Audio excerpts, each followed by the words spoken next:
dengan materi pemberontakan PKI di Madiun tahun 1948 dengan saya, Naima Syahya Afifah sebagai moderator. Halo guys, perkenalkan nama saya Habib Farizi. Halo, saya Jevisa Putri Landari. Halo, saya Zawa Sepni. Halo, perkenalkan nama saya Wandi. Halo. Halo, saya Keisha Malika Alzira. Saya Restiara Anissa. Selamat menyaksikan. Halo guys, mari kita kenali disintegrasi PKI Madiun tahun 1948, di mana diawali pada Partai Komunis Indonesia atau PKI, di mana partai ini menjadi tantangan yang besar bagi masyarakat Indonesia yang telah melakukan pemberontakan sejak tahun 1926 hingga tahun 1965. PKI di Madiun ini juga merupakan tantangan yang besar bagi masyarakat Indonesia untuk mendirikan proklamasi diri dari pihak Belanda. Selain itu, pemberontakan PKI di Madiun ini merupakan konflik bersenjata antara masyarakat Indonesia dengan anggota FDR atau Front Demokrasi Rakyat, dan diakhiri terhadap tahanan ataupun pengeksekusian anggota FDR yang dibantu oleh TNI atau Tentara Nasional Indonesia.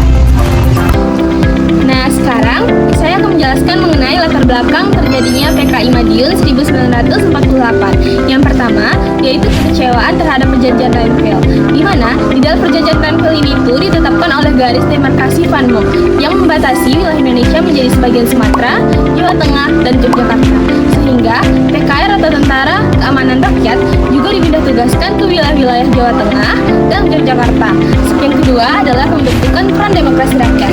Setelah Amir Syarifuddin turun dari jabatannya sebagai Perdana Menteri, akhirnya dia memutuskan untuk membentuk FDR atau Front Demokrasi Rakyat.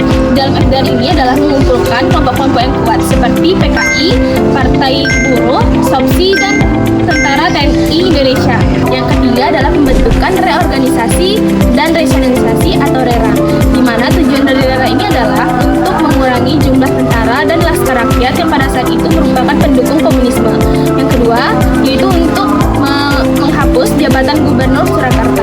Adapun tujuan akhir dari RERA ini adalah untuk membentuk tentara yang profesional. Yang keempat adalah konsep jalan baru musuh.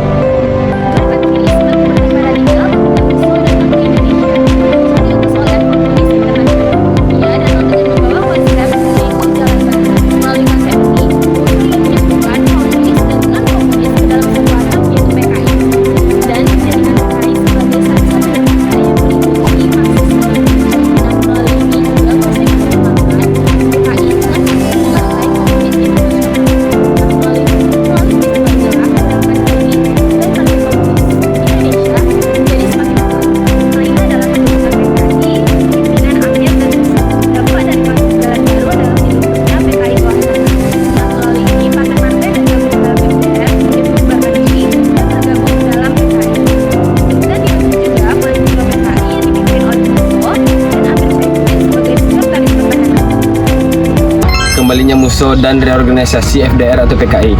Kembalinya Musso menjadi katalisator peristiwa Madiun. Soekarno secara resmi mengundang Musso ke istana kepresidenannya. Menurut laporan wartawan, pertemuan itu sangat emosional. Mereka saling berpelukan dan mata mereka dipenuhi air mata. Sebenarnya Musso adalah senior politik Soekarno dan mereka berteman baik ketika mereka tinggal di Surabaya. Kembalinya Musso menjadi titik balik perjalanan politik FDR. Selama konferensi partai pada tanggal 26 sampai 27 Agustus 1948, mereka mengadopsi garis politik baru. Mereka membuat badan baru yang terdiri dari partai-partai sayap kiri.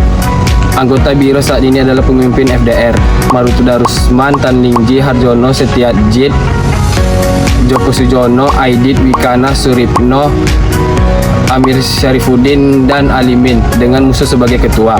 Pengangkatan kembali ini dijadikan alasan sah oleh musuh-musuh FDR atau PKI untuk melancarkan kampanye anti PKI. Pemerintah menyediakan beberapa strategi untuk menyingkirkan komunis. Tuduhan terbesar pemerintah adalah bahwa Musso mempromosikan republik dalam konflik Soviet Amerika.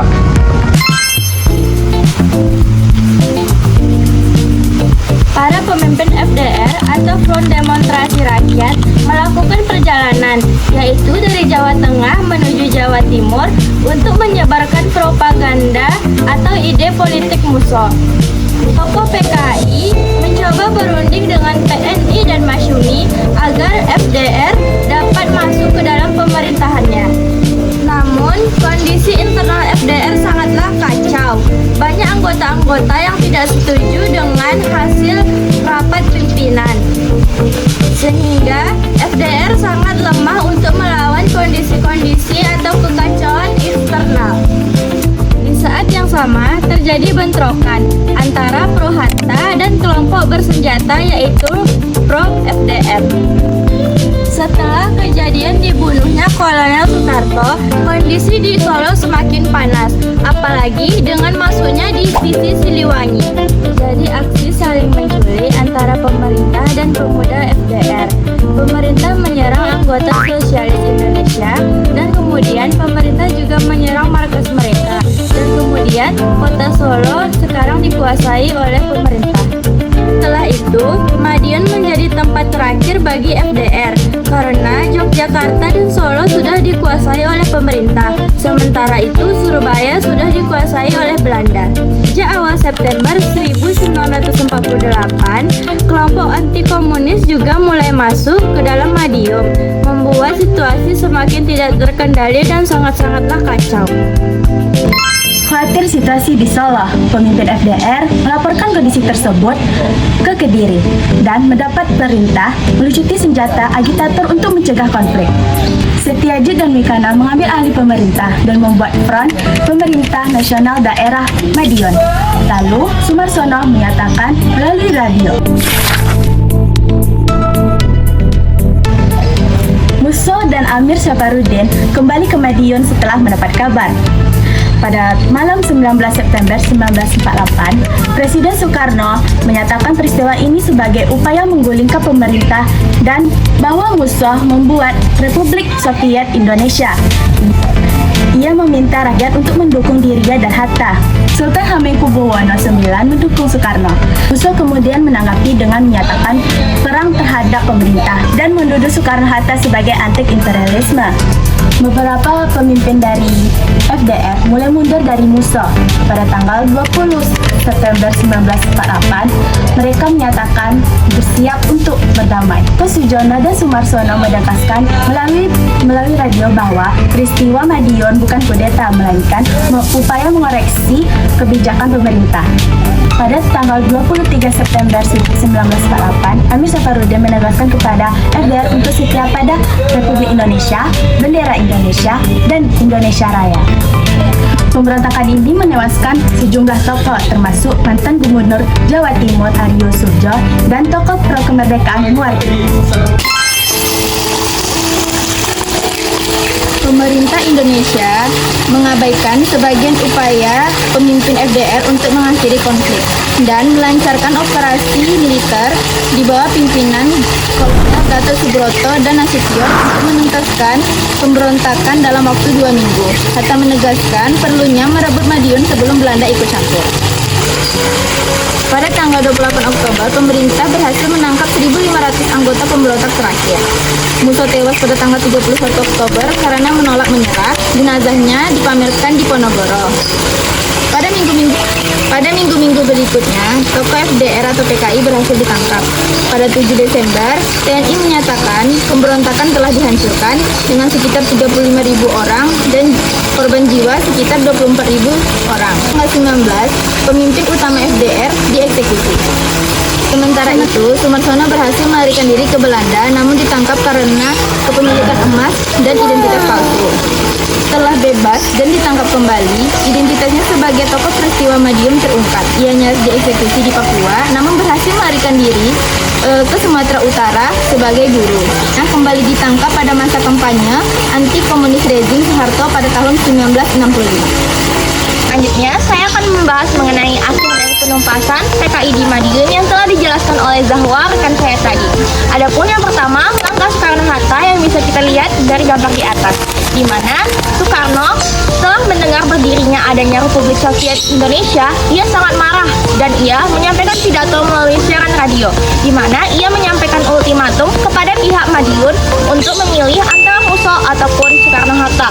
Dan Dan dampak dari pidato tersebut, masyarakat yang sebelumnya pro terhadap PKI Madiun menjadi tidak terlibat lagi terhadap Madiun. Contohnya yaitu Banten dan Sumatera yang tidak terlibat lagi dalam gerakan Madiun. Yang kedua, operasi militer penumpasan. Dalam operasi penumpasan militer ini, Musso yang telah mendengar pidato Soekarno, ia menyebutkan bahwa PKI akan berperang hingga titik darah penghabisan.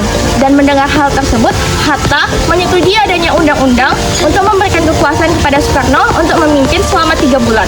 Dan hasil dari hal tersebut, PKR bersama jajarannya untuk melakukan operasi penumpasan militer. Adapun hasil dari operasi penumpasan militer tersebut, yang pertama, Musso berhasil ditembak mati. Yang kedua, penangkapan Amir Syarifuddin.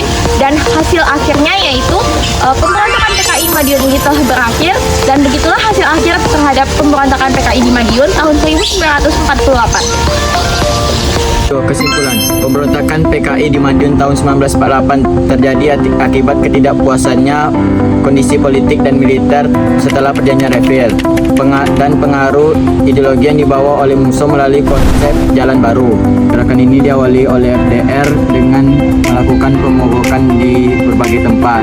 Kehadiran Musso di Yogyakarta dan pembentrokan terhadap TKR dan PKI hingga PKI berhasil menguasai Madiun dan memproklamasikan dirinya Republik Indonesia Soviet. Pemerintah bertindak cepat melalui operasi militer yang dipimpin oleh A. Nasution dan Gatot Subroto. Pemberontakan berhasil ditumpas dan peristiwa ini menjadi pelajaran penting bagi bangsa Indonesia untuk menjaga persatuan dan menolak ideologi yang bertentangan dengan Pancasila. Sekian hasil penjelasan materi dari kami. Mohon maaf apabila ada kesalahan. Semoga bermanfaat untuk teman-teman sekalian. Wassalamualaikum warahmatullahi wabarakatuh. Terima kasih. Assalamualaikum, Mamang.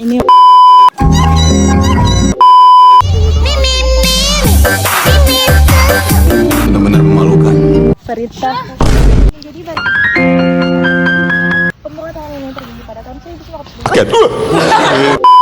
Saya Kisha Maika Alzira. Saya Restiara Andisa. Saya pemimpin FDR untuk mengakhiri Khawatir diam.